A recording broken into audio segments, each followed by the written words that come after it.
With the NBA Finals over and the Denver Nuggets the 2023 champions, the most significant upcoming NBA event is the draft. The draft is a great opportunity for teams to set themselves up for future success by selecting a home run in the draft. But a team can also completely stagnate themselves by using a high pick on a player that ends up becoming a bust. In this video, I'm going to do my best to project which prospect every team in the first round is going to end up selecting. With the first pick, the Spurs select Victor Wembanyama out of France. This should come as a surprise to no one. Many consider Victor to be the best prospect since LeBron. He's got an unreal physical profile at 7'4" with an 8-foot wingspan and incredible athleticism for a player his size. He's a force on both ends, where defensively he's an incredible rim protector that just destroys shot attempts at the rim, and on offense he's got incredible ball handling and shooting skills for a player his size. For the Spurs, they're hoping that Victor can be their next version of Tim Duncan. With the second pick, the Hornets select Scoot Henderson out of the G League Ignite. Some mock drafts have the Hornets going with Brandon Miller, but I think at the end of the day, the Hornets are going to roll with Scoot. Scoot Henderson has great athleticism for the point guard position with excellent speed, strength, and leaping ability. He gets to the rim at will, and his physical gifts make him an above-the-rim finisher. His aggressive play style has led to him drawing comparisons to Derrick Rose. Henderson may play the same position as LaMelo Ball, but the Hornets are going to simply take the best player available and worry about fit later. With the third pick, the Hornets take Brandon Miller out of Alabama. Brandon Miller is a 6'9" forward with an excellent perimeter game. He's an amazing shooter that hit 40% of his catch-and-shoot threes last year. His quick and high release point allows him to get the shot off with relative ease and hit even when well defended. And he's also a good ISO scorer that can use his handle to create pull-up threes for himself or get to the basket and finish. Many believe he could develop into a star wing at the next level like a Jason Tatum or a Paul George. Brandon Miller could fit alongside Dame if the Blazers choose to hold on to their 7-time All-Star, or he could be the young piece they choose to build around if the Blazers trade Dame and press the reset button.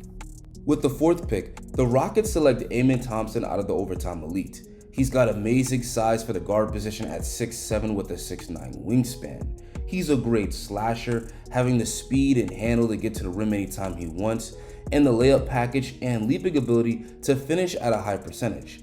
He's also a strong passer that consistently makes the right decision to find the open man. The Rockets already have two young starting guards in Kevin Porter Jr. and Jalen Green, but Amen Thompson's talent and high upside is too much for Houston to pass up on. With the fifth pick, the Pistons selects Cam Whitmore out of Villanova. Cam Whitmore is a 6'6" wing with great athleticism. He's got good burst and leaping ability, making him an above-the-rim finisher on his drives. He's also really strong, which allows Whitmore to bounce defenders off of him on his way to the rim. And while his jumper isn't a strength of his game yet, he showed shooting potential in his lone season at Villanova. With Whitmore, Detroit gets a high upside wing player who could fit well alongside Cade Cunningham and Jaden Ivey. With the sixth pick, the Magic select Ausar Thompson out of the Overtime Elite.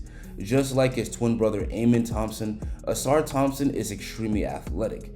This helps Ausar to be a great driver where he can finish above the rim with powerful dunks and below the rim with strong finishing moves. Ausar is also a good passer, knowing how to set up his teammates, and he brings it on the other end of the court where he's an outstanding on-ball defender. For the Magic, Ausar Thompson fits the defensive identity that they're trying to build while giving them a big guard that can get the ball out in transition and create for his teammates. With the seventh pick, the Pacers select Jarris Wallace out of Houston.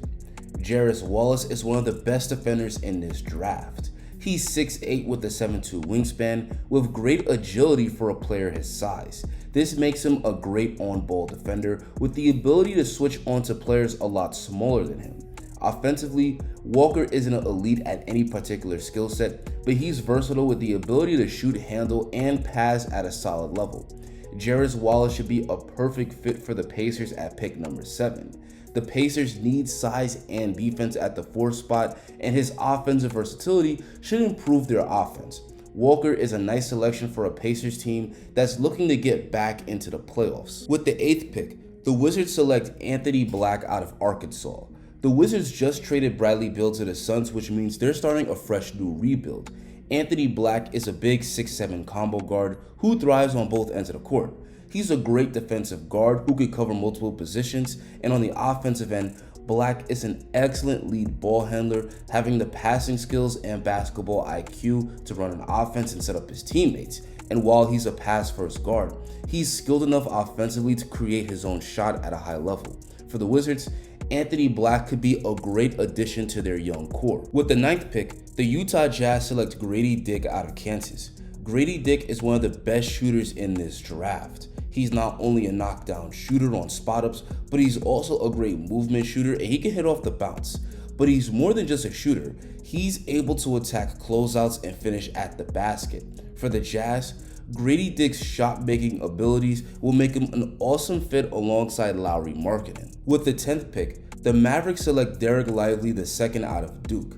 Derek Lively II has awesome size for a center at 7'1". He's an enforcer in the paint as a rebounder and shot blocker, and on the offensive end, his size and leaping ability make him an excellent lob target and finisher. For the Mavericks, Derek Lively should help to address some of their team needs. Despite having Kyrie and Luka, the Mavs failed to reach the play-in tournament, and that was mainly due to their defense. Lively can be that enforcer in the paint that the Mavericks desperately need. With the 11th pick, the Magic select Taylor Hendricks out of the University of Central Florida. Hendricks is a 6'9" wing with great 3-and-D potential. He's an amazing help defender that can erase his teammates' mistakes by meeting drivers at the rim and blocking or altering their shot. And he's also a versatile defender with the agility to cover perimeter players. He also spaces the floor well on offense, knocking down 39% of his threes last year. Overall, Hendricks should be a great fit for a Magic team looking to get out of the basement. His defense will be an asset for the team, and they're going to need his shooting as the Magic only ranked 25th in three-point percentage last year. With the 12th pick, the Thunder select Leonard Miller out of the G League Ignite.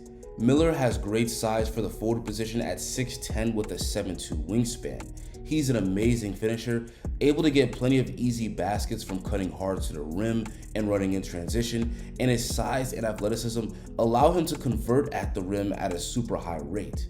Defensively, he showed a lot of potential with the ability to defend perimeter players and protect the rim.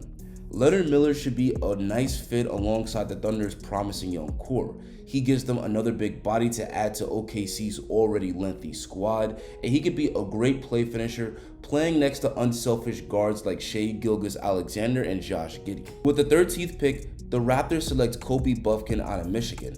Kobe Buffkin is a 6'4" combo guard who's an amazing scorer. He can get to the basket at will, and he's got the athleticism to finish above the rim and the layup package to convert below the rim at a high percentage. He's also a good shooter that can create pull-up jumpers for himself off the bounce. With Fred VanVleet a major flight risk, Kobe Buffkin could be good insurance in case he leaves, and a nice fit alongside the Raptors' promising young core. With the 14th pick, the Pelicans select Jordan Hawkins out of UConn. Hawkins is a 6'5" guard, and he's one of the best shooters in this draft. He's not only a knockdown shooter off spot-ups, but he also works really well coming off screens. Hawkins also thrives on defense, where he's a really strong man-to-man defender. He should be an excellent fit on this Pelicans team because when you have Brandon Ingram and Zion Williamson, you can never have enough shooting to space the floor. With the 15th pick, the Hawks select Jalen Hood-Schifino out of Indiana. Hood-Schifino is a big 6'6" point guard who's a good floor general, but also a legit scorer. He's got a nice pull-up jumper out of the mid-range, but he can get to the basket and finish really well. He's got an amazing feel for the game and consistently makes the right reads to find the open man. He's also a fierce competitor that takes pride on the defensive end, making him a pest against opposing ball handlers. For the Hawks, he could be a nice backup guard behind Trae Young and DeJounte Murray, and also help to improve their abysmal defense. With the 16th pick, the Jazz select Dariq Whitehead out of Duke. Dariq Whitehead had to have surgery on his foot, which cost him a huge chunk of the year, but he showed a lot of potential in the games he did play. He's got great athleticism for a wing, allowing him to get to the basket at will and finish strong above the rim. But he's also an excellent shooter, both as a pull-up shooter and from off the catch.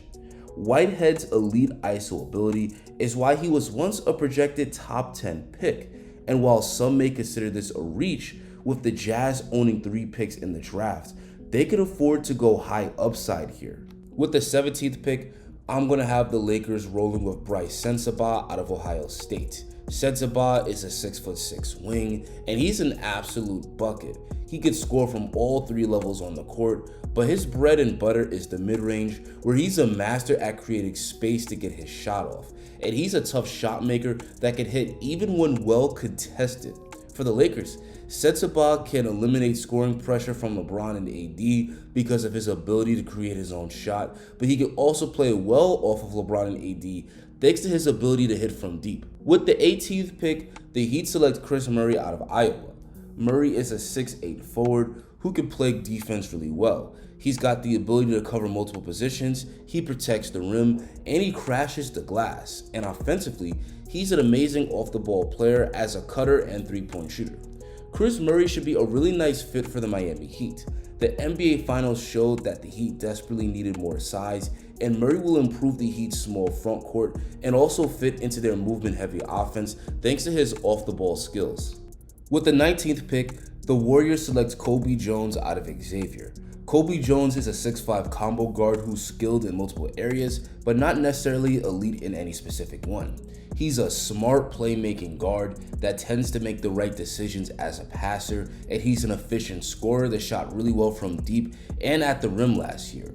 He's also a solid defender. With the Warriors trying to maximize what they have left of Steph Curry, they need a prospect ready to help Golden State win now, and Kobe White has enough two-way skills to be ready to contribute to the Dubs right away. With the 20th pick, the Rockets select Bilal Coulibaly out of France. Coulibaly has an insane physical profile for a wing at 6'6" with a 7'2" wingspan. Thanks to that size and length, he's an absolute pest on defense, and he's also extremely athletic, making him a powerful above-the-rim finisher. He's very intriguing, but also pretty raw offensively, especially when it comes to shooting the basketball. He may be a raw prospect, but his size and athleticism give him a nice upside. He's a great project for the rebuilding Rockets to take on with the 20th pick. With the 21st pick, the Nets select Jett Howard out of Michigan. Jett Howard is a good shooter who shot it really well for Michigan both on spot-ups and running hard off screens. But he's not just a catch-and-shoot guy, he's also got a solid handle, and he showed the ability to create for himself on all 3 levels last year. Jett Howard is a nice find for the Nets in the late first round. With the 22nd pick, the Nets are going to take Cason Wallace out of Kentucky. Cason Wallace is a good scorer that can get into the lane and finish, but also hit reliably from the outside. And on the other end, he's a great defensive guard that's a menace against opposing ball handlers. Wallace could be a solid two-way guard for the Nets to have coming off their bench. With the 23rd pick, the Blazers select Keyonte George. Keyonte George is a good shot creator, having the handle and quickness to create separation from defenders. He can score inside and out, whether it's right at the rim or a step back jumper from the perimeter. He also thrives on a defensive end where he can defend on the ball extremely well. For the Blazers, this is a nice fit for them alongside Dame in the backcourt, but he also could be a strong part of the Blazers' young core should they choose to trade Dame. With the 24th pick, the Kings select James Nagy out of Barcelona. He's got incredible size for a center at 6'11" with a 7'5" wingspan. This makes him a great rim protector that's excellent at blocking and altering the shots of driving players at the rim, and also a great finisher and a great lob target. The Kings could use some more size and defense, so Nagy is a good find for them. With the 25th pick, the Grizzlies select Nick Smith Jr., a 6'5" combo guard out of Arkansas. Nick Smith Jr. has some serious scoring ability. He's able to create his own shot with his smooth pull-up jumper, but he can also get all the way to the rack and finish at a high level. With John Morant suspended for the first 25 games of the year, it would make sense for Memphis to take on a guard. Nick Smith Jr. could be a nice backup next year behind Tyus Jones. With the 26th pick, the Pacers select Maxwell Lewis, a 6'7" wing out of Pepperdine. Maxwell shot the 3-ball good, but also showed some scoring upside, displaying the ability to take his man off the dribble and finish at the rim or create his own jumper. He also thrives on the defensive end, and while he could get beat by fast players, he tends to recover well. Maxwell could be a nice 3-and-D wing for the Indiana Pacers. With the 27th pick, the Hornets select James Jaquez Jr. out of UCLA. James Jaquez Jr. is a good isolation scorer, especially out of face-ups where he's money from mid-range. And although he's not particularly athletic, because he has really good craftiness and footwork, he can consistently create a good look for himself. The Hornets are in need of scoring, and they can also use some help in their front court, making Jaquez Jr. a nice find for them here in the late first round. With the 28th pick, the Jazz select Noah Clowney out of Alabama. Noah Clowney has great size for a power forward at 6'10" with a 7'2" wingspan. He's got a huge impact on defense as a help defender and rim protector, and he also showed some floor spacing potential, although he didn't hit at a high percentage at Alabama. Clowney could help to level up the Jazz's woeful defense while being a nice fit alongside Lauri Markkanen. With the 29th pick, the Pacers select Rayan Rupert out of the NBL. Rupert has great size at 6'7" with a 7'3" wingspan, making him a great man-to-man defender. He's also got a solid handle and passing skills, but so far his offensive game is limited. Despite his raw game, he's an intriguing talent worth taking a gamble on for the Pacers. And finally, with the last pick in the first round, the Clippers select Ben Sheppard out of Belmont. Ben Sheppard is a 6'6" wing that excels with the rock in his hands as both a scorer and a playmaker, and he's also a knockdown shooter, hitting 41% from deep last year. The Clippers are a team that's looking to contend with both Paul George and Kawhi still in their prime, so an upperclassman like Ben Sheppard that's ready to contribute to winning basketball now is a good find for them. Anyway, that's going to be the end of this mock draft. Who do you want your team to take on draft night? Let me know down in the comments. I'm actually going to be able to attend the draft at the Barclays Center in Brooklyn because my boy got his tickets, so that should be a ton of fun. Anyway guys, if you enjoyed this video and want to see more dope content just like it, drop a like on the video and hit that subscribe button. Thanks for watching and have an amazing rest of your day, guys.